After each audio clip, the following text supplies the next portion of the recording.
Hey, welcome to the review of the 35 1.4 from Nikon. This is a unique lens. It's got a special place in the lens lineup. At this point, no other brand is actually has taken this kind of approach to their 1.4 lineup. It is not as expensive as the other brands 1.4 lenses. This is actually almost similarly priced as the 1.8S lens. So yes, this is a non-S lens. The S lenses are supposed to give you the highest quality of optical performance and autofocus performance. This, however, is a beautiful blend of that optical and autofocus performance and a bit of character, a bit of stylistic cinematic look. The way it blends together the two genres of lens design, one that's modern, one that is of older times. It's sharp when you need it to be sharp. It can give you a soft look when you need it to give you a soft look. It's got a lot of characters in its bokeh, which is why a lot of people will buy it, because it's a 1.4 lens, and we'll talk about that.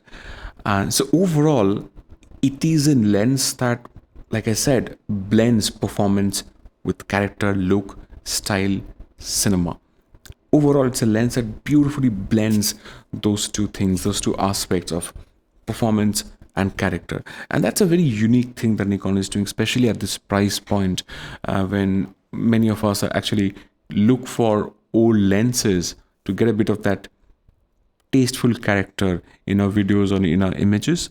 You get that straight from this lens without much edit. You get that beautiful rendering. So I really fell in love with the rendering of this lens. We'll talk about that. But let's talk about the optical performance of this lens.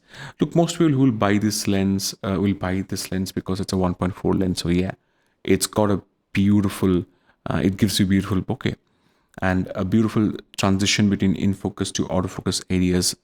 The background is beautifully soft and blurry. If you zoom into the bokeh balls, you will see that there's a bit of an outlining to the bokeh balls. So it looks like soap bubble bokeh, which some character lenses of old times have, but it never overpowers you. It's just there, adds a bit of character, adds a bit of look to your image. It's not distracting. It doesn't disturb the image overall. So like I said, it's everything that it adds. It's added tastefully and minimally.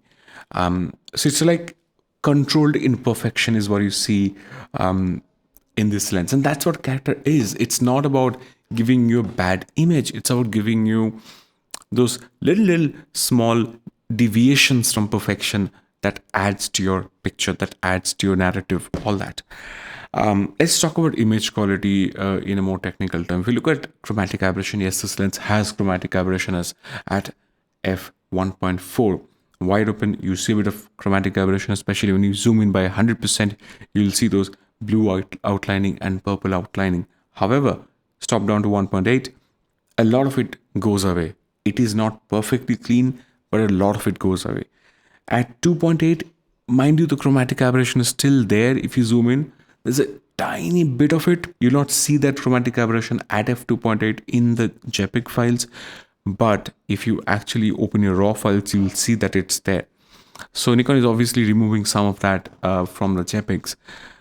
But it's not much. You really have to look for it at f2.8. At f2.8, there's not much chromatic aberration left at all. So if you're looking for image perfection, meaning that there is no chromatic aberration, f2.8 is where you start to get it.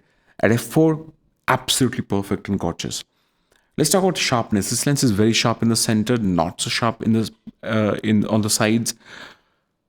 But it starts getting very sharp again at f2.8. At 1.8, it is sharper, but at 2.8, where you see the lens giving you bitingly sharp images. If you want this lens to be really sharp and really clean, 2.8 is where you have to stop down. So for those of you who want that, this is a 2.8 lens for most of your use case situations. If you don't care about chromatic aberrations so much, if you're mostly a portrait shooter, if you don't want it to be tack sharp all the time, like if you're a portrait shooter, then 1.8 is beautiful. Then 1.4 is absolutely gorgeous.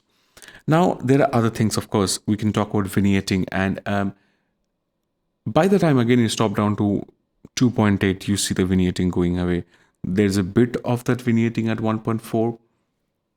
1.8, you see it clearing up a lot, but really it's again at 2.8 where you see the vignetting really going away. At F4, you will see a bit more clearing up of the sides of the corners, but 2.8 is good enough.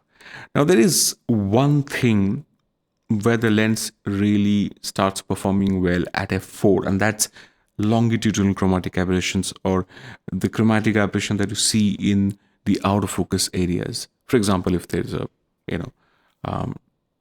bokeh ball in the background, you might see outlining where you see a bit of chromatic aberration. It doesn't matter in most cases, but if it's not a bokeh ball, but it's a sub object, or something, some physical object in the background, it may show you some bit of color fringing and chromatic aberration. So at f1.4, there's quite a bit of it. 1.8 is quite clean, mind you. At 2.8, it is significantly cleaner, but it's not gone, it's there. It is at f4 that you actually do not see any more longitudinal chromatic aberration. So if you want absolute near perfection image quality, optical quality out of this lens, it is at f4. If you want to be safer than that, at 5.6, it's a great studio and product shooting lens. So anywhere between 2.8 to 5.6 is what you have to stop down to get that sort of image quality. I have to also say that it's got a bit of flaring. Okay, so if you see the direct sources of light, you will see as if there's a mist filter on this lens. To me, it looked really, really beautiful, because often in night I actually add a mist filter.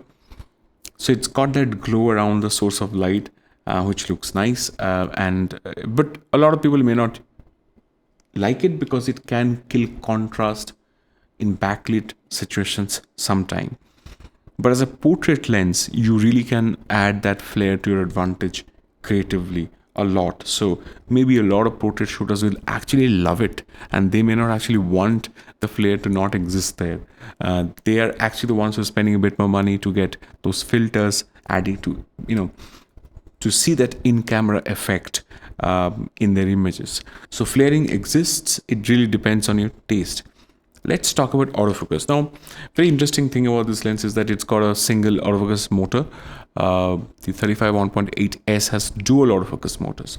This is good. This is a good autofocusing lens. It can really focus very fast in photography. I found no problem at all. In video, you have to dial the right settings in. We'll talk about that settings later on in some other video. So watch out for that. Subscribe to the channel. When you dial in the right settings, the focus transitions is beautiful. It's very smooth, gradual, and at the same time it's sure. However, it responds to the camera's command to shift focus a bit slower than, let's say, some of the other S-line lenses. We'll talk about that later when I actually compare this lens with the 1.8 lens, and that's going to be an interesting video.